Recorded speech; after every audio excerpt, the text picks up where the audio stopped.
Hey guys, what's going on? It is Ash here coming at you today in Clash Royale with a very special guest. I am pumped. This is kind of last minute, and here we are at on Saturday night with the first ever Grand Champion in the history of Clash Royale. That you can put it in your little trivia bank, guys, and tell somebody in a year from now when they ask you.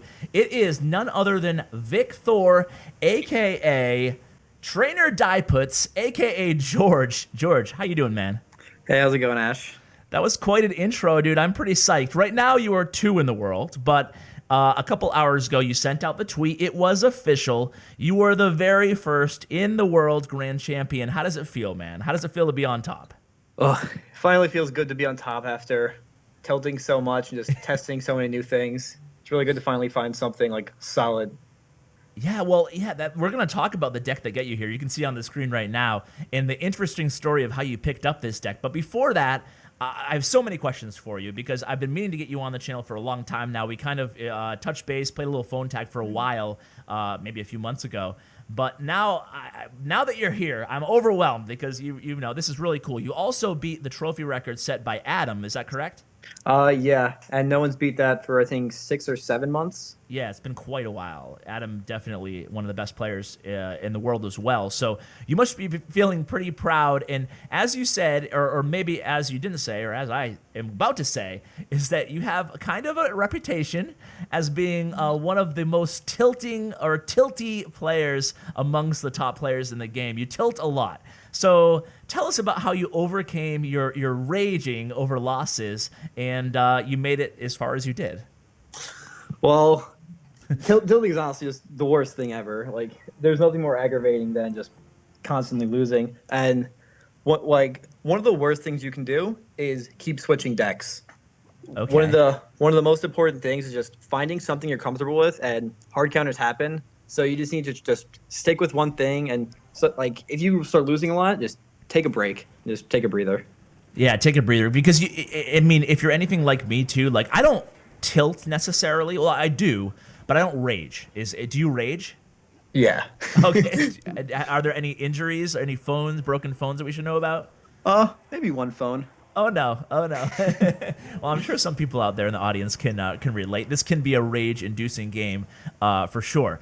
But okay, so do you recommend? Because I play more aggressively, I think, when I start to tilt. You know, like that's the biggest thing for me is even if I try and I'm cognizant of the fact that I play more aggressively, I still do it. You know, like I'm more apt to make a starting move than I would be if I'm just picking up the game for the first time in the day. Are you kind of the same way?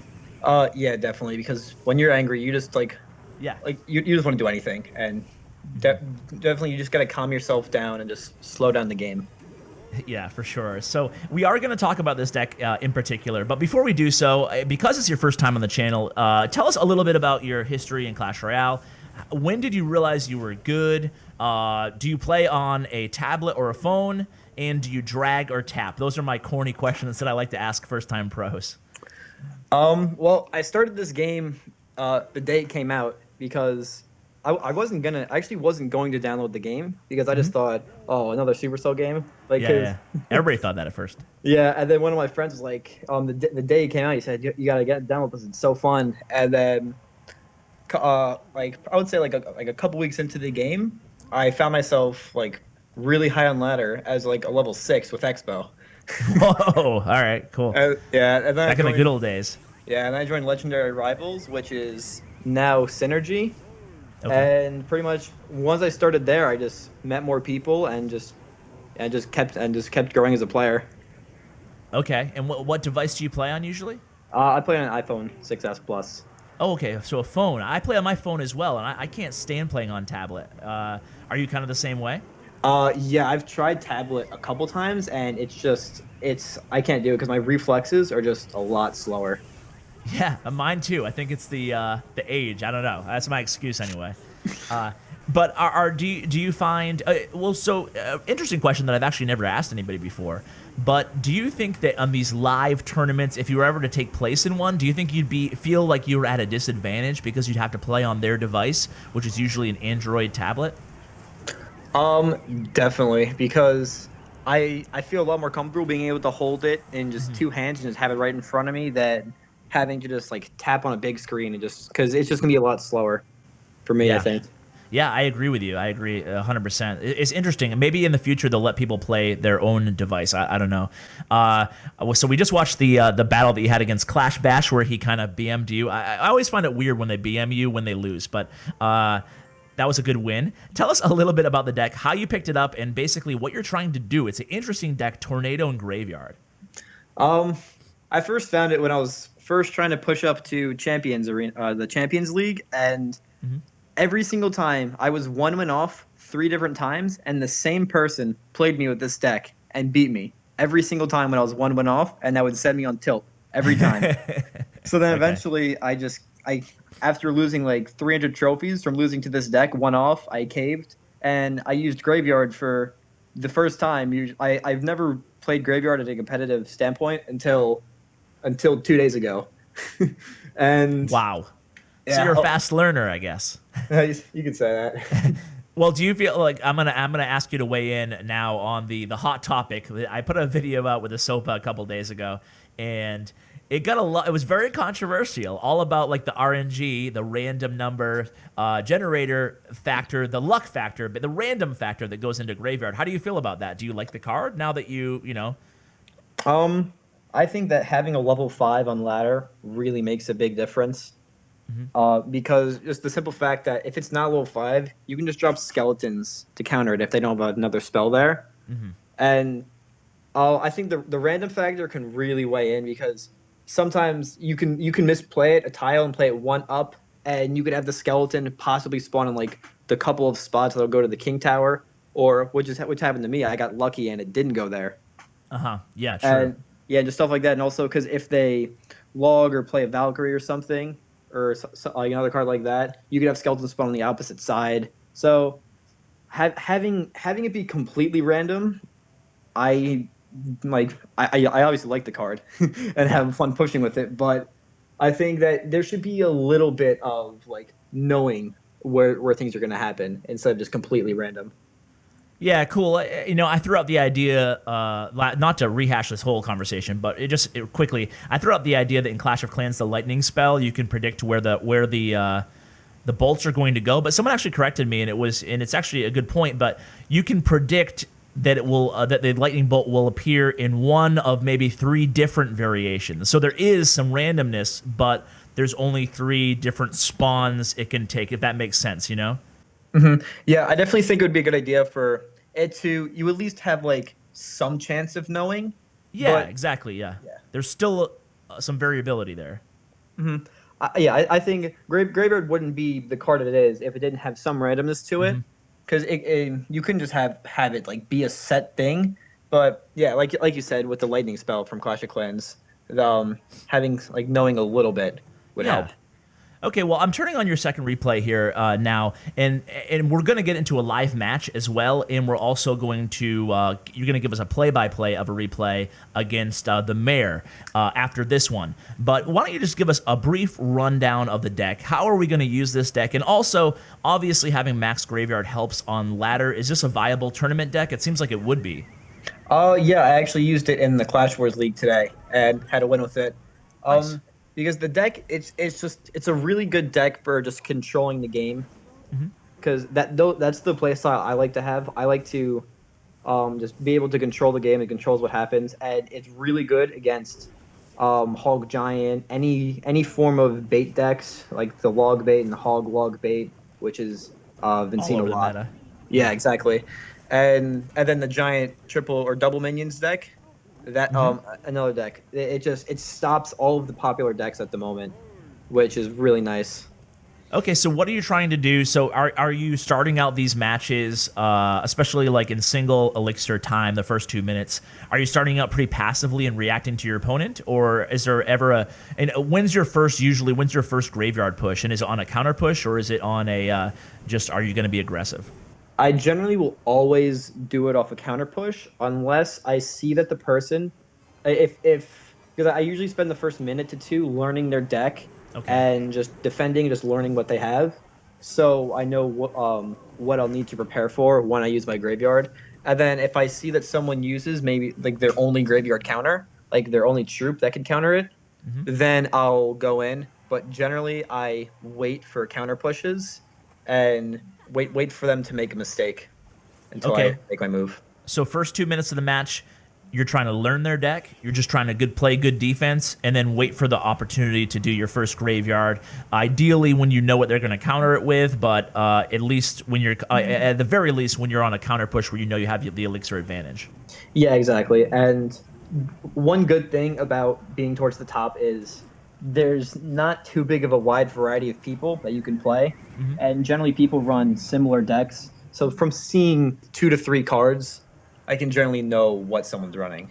Yeah, for sure. Now, I have a question for you about decks. I found this very interesting when we were talking a little bit before I started recording. But you said that every time that you're done on a ladder push, you always make it a point to quickly play a deck in like a classic challenge or whatever to change the deck that shows on your profile, and you play a deck that you think that you do really well against.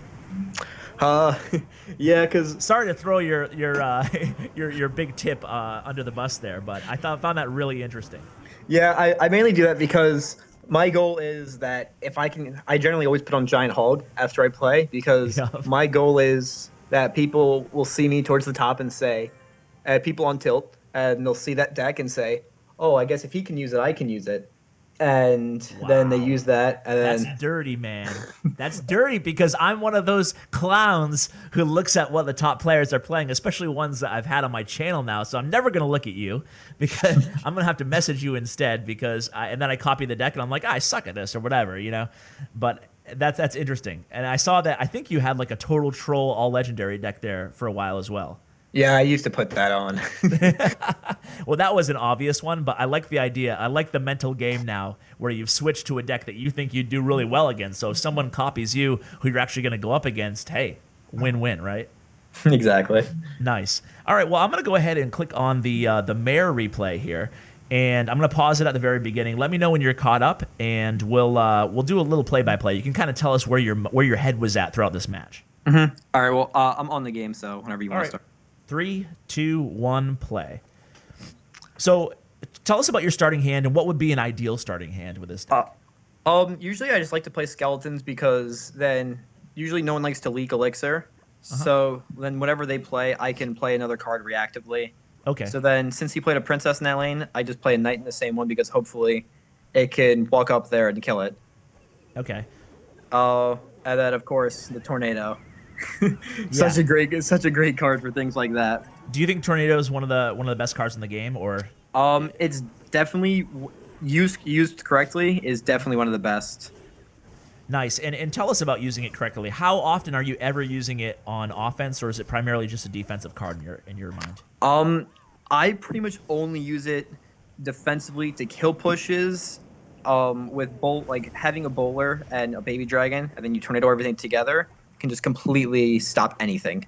Okay, cool. And we'll talk about tornado placement.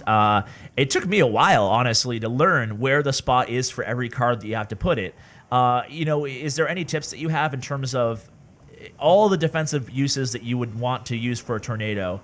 Here I am. I asked you to do a play-by-play, and I'm just asking you a ton of questions. But, is there any quick tip in terms of where you want to aim your tornado when you want to activate King Tower, or when you just want to use it synergizing with the bowler and the baby dragon? Generally, the main thing you need to just think is wherever your thumb is, or wherever your whatever finger you use, wherever you have the center of the card is just where everything's gonna go. So that's just the main thing you just need to focus on. Okay, so just place it where you want the card to end up. Yeah, exactly. All right, cool. Okay, so but back to the match here. So how you feeling so far about the match? You know what he's playing, obviously. Yeah. So I'm usually this is usually a really easy and a comfortable matchup for me. At this point, I have an elixir lead, which is great, going to double elixir. And when I have a tank, I generally in double elixir. Whenever I have a tank on their side, I'll throw down a graveyard. Okay, so whenever you have obviously one of baby dragon, bowler, or knight, you don't have. Do you have knight, or is that your? Yes, I have a knight. Yeah, you do. So baby dragon, bowler, or knight, you're just gonna drop your graveyard.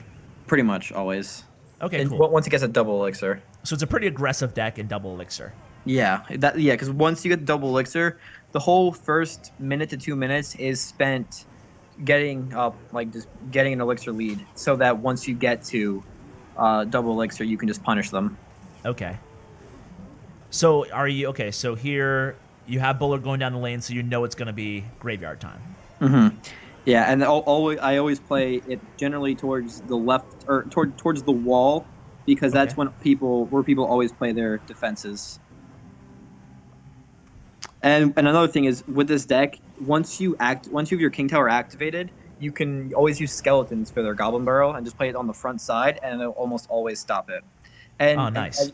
And as you saw right there, he spent a lot of elixir using a rocket, so I knew that I could just drop a graveyard poison and I win. And the pathing on the baby dragon, if you drop it on the left side and they play an Inferno Tower in the middle, it'll always go to the tower. Yeah, very, very nice there, and a good win. I think that win put me in like fourth maybe last night, around there. All right, well, do you want to hop into a live match? I know that it's probably going to take 20 minutes to find a match where you are right now, so it might be difficult to find one on ladder. Yeah, it would take a really long time at the moment. So why don't you hop into a challenge match, and then hopefully, are you going to be shooting for Ultimate Champion this season? Oh, that's the plan. And me and like all my friends that are pushing at the top, we're not planning on stopping once tomorrow comes until we get there. All right, so hop into a live match here. Okay, I'll be in a second, and just give us a play-by-play again. So the life of a pusher on that Friday, or Sunday rather, which is the last day of the season. Are you just playing constantly, or? Pretty much. I'm just in calls all day, just trying tilting. Yeah. That happens a lot of the time. All right, I am in your match in just a sec here. Here we go. We are in. All right, so tell us a little bit about what you're doing, like what's going on inside your head, if you can. So you're going against another graveyard deck. Yeah. So honestly, right now I just want to get elixir on him. Okay. Might not have had the best start because I think he might have leaked a couple of elixir, and I didn't want to leak either. So, I put some cards in the opposite lane when I shouldn't have. What would you say like a common mistake is with this deck? Maybe being too aggressive with the graveyard? Yeah, and if the other person that you're playing has a graveyard, never use your baby dragon. Okay, so saving baby dragon as graveyard counter. Yeah, that is probably one of the best graveyard counters in the game. And where are you placing the baby dragon as the perfect positioning to counter graveyard? Generally back left of your tower is where I like to do it. Would you ever let him, like, let's say this is going on right now, but you didn't have that bowler in hand. Would you let the baby dragon tank? Would you put it in front of your tower a little bit? I generally like to have, no, because I usually will have another card. Like I'll always have another one in front. Yep. And wow, you punished him there. Yeah, that's the whole point. I just get an elixir lead, and there you go. I like that. So at this point, again, you still have probably elixir lead even with his bowler down, or at least it's close. So you just have to defend and then rinse and repeat, pretty much. Yeah, and if I just keep playing, if I just keep controlling it the way I am, shouldn't be too hard. It's interesting that Poison and Tornado are your only spells. Like, I'm just so used to relying now, in the last meta, on so many different on so many different decks with Log or Zap, or Fireball or whatever, Yeah, you can find yourself in awkward situations sometimes, but usually it doesn't lead to it doesn't cause too many games. I wouldn't say. I want to ask you also, how do you go up against, what's your strategy against a Lava Loon deck or any kind of Lava Hound deck? I know that Tornado is like such a great card against Lava Loon. I imagine you're saving that for a defensive counter? Yeah, I think, and I think this should be game. But generally against those decks, they always have lightning, so I will never give them lightning value. Okay. I'll usually play a baby dragon. Good game, by the way. Yeah, thanks. I'll generally play a baby dragon towards the top, and then I'll poison whatever. Like usually when they play a lava loon, I'll play a poison on that, and then I'll tornado everything because the baby dragon splash will be hitting both, and usually it'll be able to kill the balloon. And say if they drop another card to kill my baby dragon and they lightning, then I'll still have a mega minion. Okay. Yeah, so you have the counters. It's a little bit, the deck is a little bit unorthodox. That's one of the reasons I was excited to have you on, because it's just like you don't see that deck often, Yeah, that's one of the things though, is also because sometimes when if you're playing hog log bait, and if they use like a goblin barrel, well, not really goblin barrel, if they use a hog to start off, and you don't have tornado, it can get really annoying because you usually have to overspend, or you'll take 3 hits from a hog unless you overspend. So that's the one annoying thing, is not having tornado in hand, because tornado is such a crucial card for this deck in getting the initial King Tower activated. Yeah, so when you're using Tornado, because I'm watching your replay now against Lord Yasha, or how do you say his name? Lord Yaya. Yaya. So I'm watching that one right now, and again, you're relying pretty heavily on the defensive Tornado. So you're placing it basically maybe like 3 or 4 tiles right ahead of your baby dragon. Yeah, I usually play it 3 or 4 in front of the other cards so that it can stay out of range of theirs, but it'll still shoot theirs. Exactly. And that's the plan with it. You don't want to put everything on top of each other, because then you're just gonna have them both dying. Because I want to have cards going onto his side, so then he has to overspend on defense, and like I said, just get an elixir lead, because that's the main goal. Perfect. Yeah, and we saw that really well executed there in that match that we just saw. So, dude, well, congratulations again, and best of luck. I know you got to go get pushing, right? You got to keep grinding, wait 20 minutes to find a match or whatever. Yeah. It's been a pleasure having you on for the first time. I'd really like to have you back again if you're interested, and good luck again in the Ultimate Champion bid. Hopefully, you can be the first in the world to get that as well. Yeah, we gotta hope, and just. There's gonna be a lot of playing tomorrow. That's all I have to say. Yeah, man. Well, we'll be keeping an eye on you on the leaderboard. Any shout outs or anything like that before I let you go, man? I would say definitely, probably C McHugh, Ace, and Batman, because and Adam and Trainer Chris, because we're always in calls together, helping each other out when it comes to ladder, and it's really nice having someone there to just help you when you play. Yeah, are they spectating you too, or are they just kind of giving you pointers and just kind of like, oh, this guy's playing this guy's playing that? Kind of both, because sometimes they help with elixir, and a lot of times what we do is like we'll bounce around some people towards the top. Like one person will play them, and then since we know they're playing, we can just bounce people around between each other. Nice, that's cool, man. Well, yeah. Well, congratulations again, and we'll talk to you soon, man. I'll include your Twitter and everything else in the description below. If people want to ask you questions about the deck, maybe you could answer them. Not to volunteer for you, but oh no, yeah, I wouldn't have a problem with that. Sweet. Well, you guys heard him. It was such a pleasure having George on again. Guys, thank you so much for watching. Huge shout out to my YouTube partner, Bren Chong. Make sure you check out his information, including social media, in the links below. And best of luck to George. Guys, thank you. As always, take care, guys.